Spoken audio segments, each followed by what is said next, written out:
they have some pieces to work with. They're going to have a good draft position. So hopefully they can draft some people that can restock. And it's going to have to be along that, possibly that offensive line. I mean, we ain't the only team that was in the Super Bowl that won't be seeing playoff action this year. Isn't that the truth? But let me ask you this. Though. Between your team and the Broncos, who the Broncos went out and was dominated by the Chiefs, which I'm going to tell you this right now. The Chiefs, they're one of those teams that you don't want to play in the playoffs. No, you don't. Them and the Pittsburgh Steelers, okay? Man, I don't know. You might want to play the Pittsburgh Steelers because, you may catch them on one of those days. But here's the thing. Going back to the Denver Broncos, right. The Denver Broncos could possibly pinpoint exactly where this season was lost.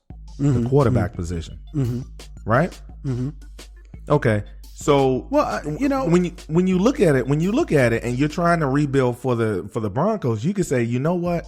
Either we go out there and trade for a quarterback, a veteran quarterback, and that can get us back over the hump, get us back into the playoffs, and allow us an opportunity to play for the title, right. Or you could pinpoint, say Carolina, they're a little bit further away. Would you agree than Denver is? Yeah, I do. I think Carolina is a little bit further away. I think the season that Carolina had last year was, you catch everybody by surprise. It really snuck up on everybody.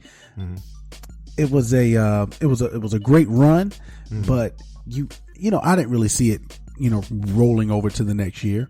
But obviously there's that pressure to do it. And the Denver Broncos, on the other hand, Trevor Siemian, they started out pretty good.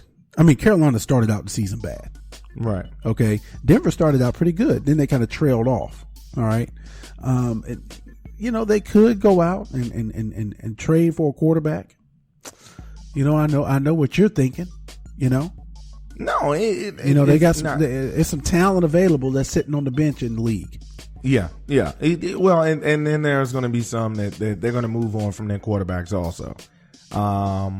In different cities, a lot of teams did not. You can possibly say if Sean Payton moves on from New Orleans with the way that they're finishing up, maybe Drew Brees moves on. Maybe Phillip Rivers moves on from San Diego. There could be a lot of shuffling going on this season, man. Carson Palmer may move on. Yeah. Talk about an Arizona team. Got a gutsy win out in Seattle. Right. The MVP candidate in my opinion, David Johnson, had a great game out there. A stud this year. Who in fantasy football. What's that? I say in fantasy football. I mean, this dude put up some numbers. Yeah, he put up numbers. He put up numbers on the field. Yeah, no. I mean, of course, that's where you're going to get your points at in fantasy, is putting them up on the field. Right. But what I'm saying is, and I understand him going into that spot of being in the MVP talk, but of course, he's right outside the top 5, of course. Oh, you think so? Yeah, I think so. Okay. All right. I think so. I mean, you at the end of the day, you have to take into consideration the 6-8-1 record that the Cardinals have. Real tough. But it's a team sport. There's 11 people on the field. Understandably so. But if you're not breaking any records, talking about the touchdown record or rushing record or for a running back, you have to do something phenomenal. Right. Something that hadn't been done in a long time in order to really be in that discussion. Right. Let's just be honest. Yeah. Let's just be honest. That's just the way that the running back position, fair or unfair, that's just the way that they judge the running back position. So unless he's going to go out and at 2,000 combined yards, right? Scrimmage yards, right? Scrimmage yards and so on and so forth. He has that. He is going to be good for years to come. He's going to be a franchise player, I believe, for that team. Oh, for sure. If they continue to use him in that capacity. Yeah. Great running back. Getting back to the way that they beat the Seattle Seahawks. The Seattle Seahawks, to me, look, and they were at home in this game, but when they're on the road, they're a different team. And we've already started to see the fact that Earl Thomas not being there, everyone is attacking them deep now. Hey, it hurts. It really hurts. They really have to come together on that defense and figure out what's going on. And Seattle, they were that iron wall. They had that swag about them. a couple years ago, but people know they can be beat. Right. They can be beat now. I mean, they don't seem like that team to where you go up against them and you got to bring your all or nothing else. Right. There's cracks in that foundation in Seattle, and they can be beat.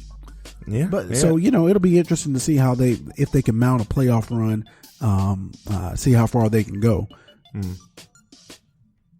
Let me ask you this. What's up? So, Green Bay. A few weeks back, Aaron Rodgers says we're gonna need to run the table. And so far they haven't lost a game since he said that. The Green Bay team is starting to round into form. And they get a victory against Minnesota. They have this game now coming up, week 17, where it's for all the marbles.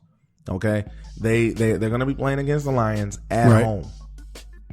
At home, they don't have Lambeau. They don't have the weather of Lambeau. They don't have the mystique of Lambeau. They're going to be at the Ford Stadium. They are in Detroit, Ford Field, I believe it's called. And who are you taking in this game?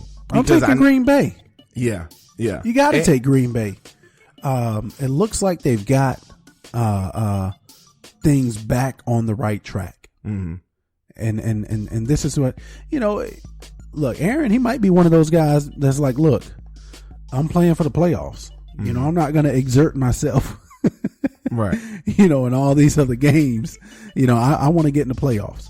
Well, he's gonna have to play it. He's gonna have to put it all out there this week. He's gonna have to put it all out there. Him and Jordy Nelson, who the Minnesota defensive backs, didn't really care to guard.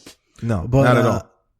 What's that? Not at all. Not at all. It was it was like it was an extracurricular activity. Extracurricular activity, mutiny against the coaches, define the calls to execute the plays on defense. Let's talk about that. Let's talk about that for a second. Yeah, because that right there made me so mad.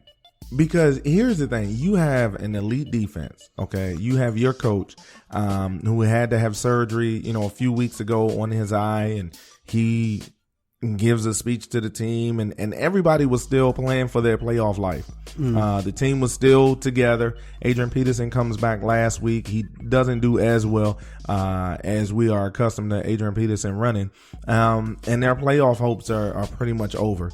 And then the report comes out, I guess, on the first series. We really don't know exactly how long they were doing it, but on the first series, they were ignoring the coverage calls by the coach, Mike Zimmer, and basically freelancing whatever they wanted to do. Yeah. What are your thoughts and feelings on that? Well, I mean, look, these are professionals, all right? Okay. They know their capabilities. They're in the film room. They see what the other team does. The coach has his game plan in mind. Obviously, they want to execute it. The coach has that higher level view of what they want to see happen and how they want the game to go. It only happened on the first series. Right. That's what we're told. That's what we're told. That's what we're told. I don't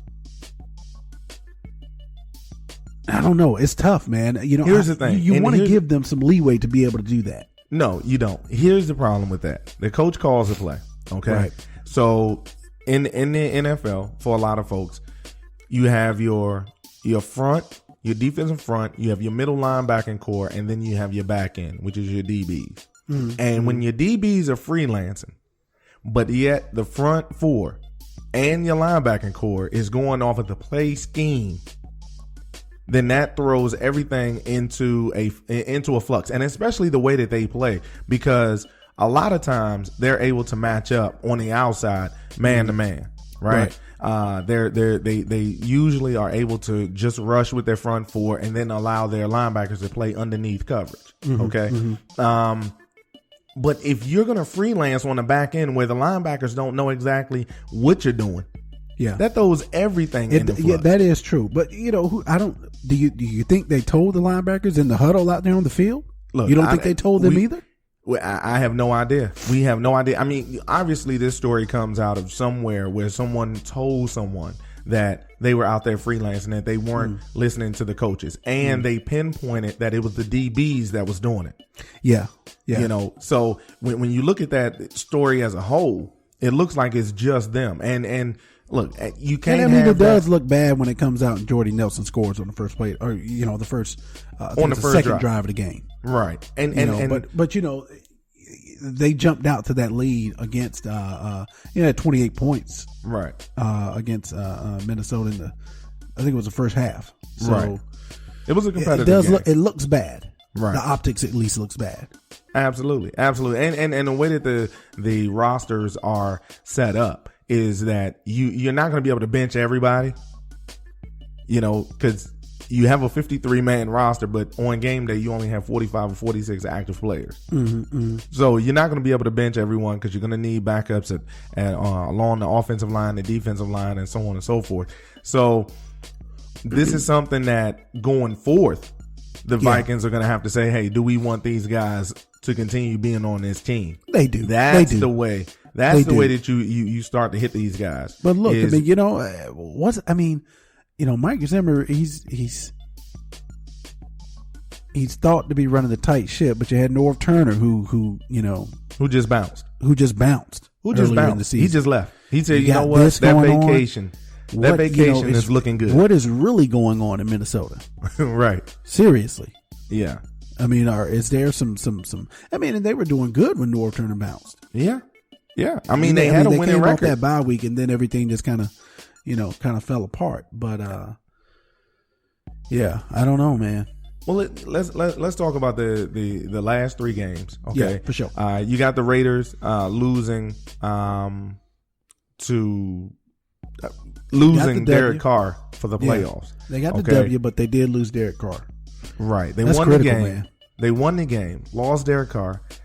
The owner, you can see him in the box. He's asking, why are we throwing the ball with a 19-point lead in the fourth quarter?